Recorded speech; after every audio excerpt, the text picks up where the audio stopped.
Pemerintah Amerika Serikat menetapkan pengenaan tarif impor sebesar 19% untuk produk-produk asal Indonesia. Meski lebih rendah dari negara-negara di ASEAN, pemerintah masih terus melakukan proses negosiasi tarif dengan Amerika Serikat. Pengamat ekonomi yang juga Direktur Eksekutif Core Indonesia, Muhammad Faisal, meminta pemerintah tidak boleh lengah dalam proses negosiasi tarif dengan pemerintahan Trump saat ini. Pasalnya masih banyak aspek yang harus diperhatikan pemerintah, terutama dalam menjaga daya saing ekspor ke depannya. Faisal juga menyebut bahwa hambatan non-tarif yang juga terdapat di Amerika Serikat perlu didorong untuk masuk dalam tataran negosiasi saat ini.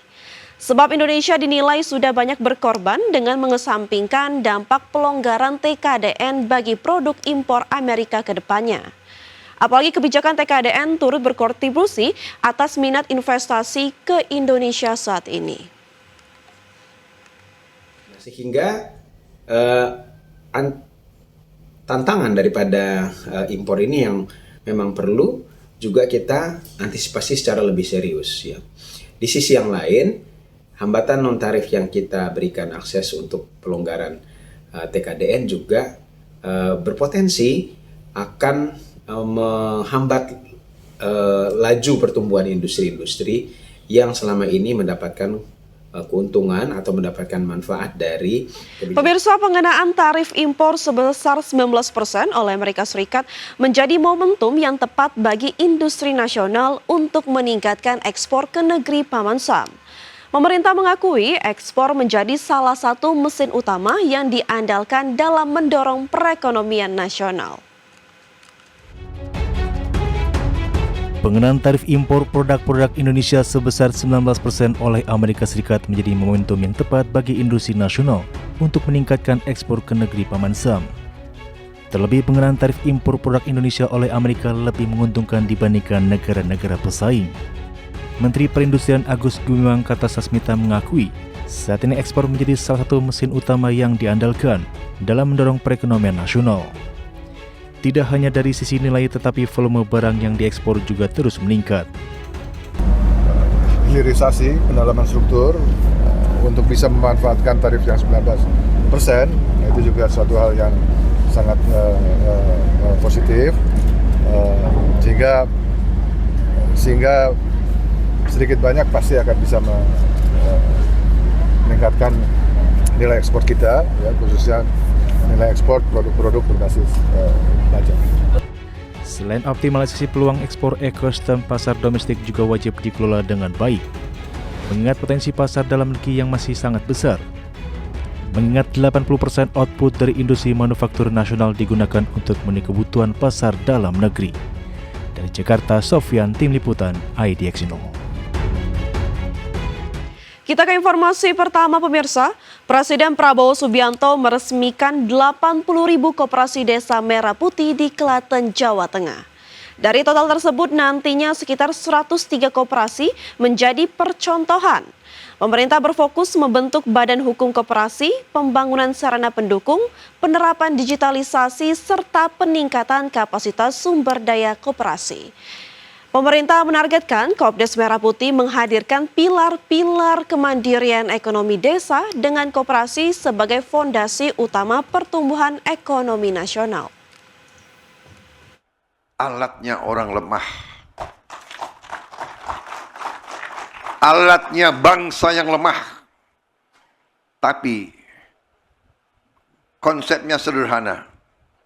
Sama dengan konsep lidi. Satu lidi lemah, tidak kuat, tidak ada artinya satu lidi. Tapi kalau lidi, puluhan lidi, ratusan lidi dijadikan satu, ini adalah alat yang bisa membantu kita. Jadi, dari lemah menjadi kekuatan. Pemerintah Indonesia memastikan masih terus melakukan negosiasi tarif dagang dengan Amerika Serikat. Meski Presiden Trump telah mengumumkan tarif impor untuk Indonesia menjadi 19%. Pemerintah melihat masih adanya peluang untuk memperjuangkan tarif yang lebih rendah bagi sejumlah komoditas ekspor Indonesia.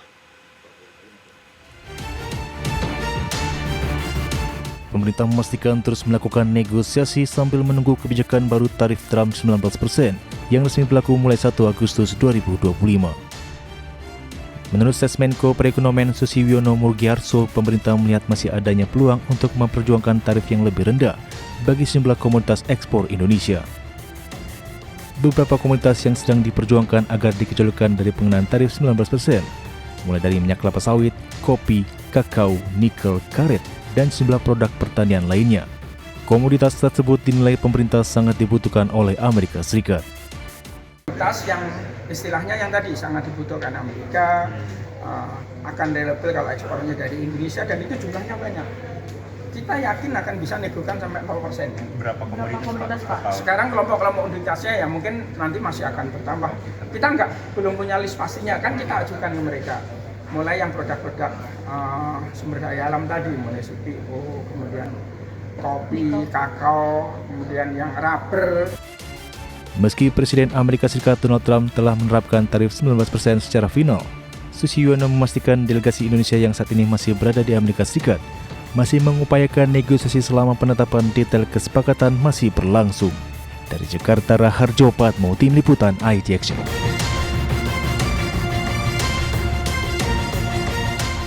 Pemirsa, dari informasi emiten kita beralih ke update IHSG sesi pertama hari ini, di mana IHSG pada hari ini ditutup menguat 0,87% ke level 7.375,8.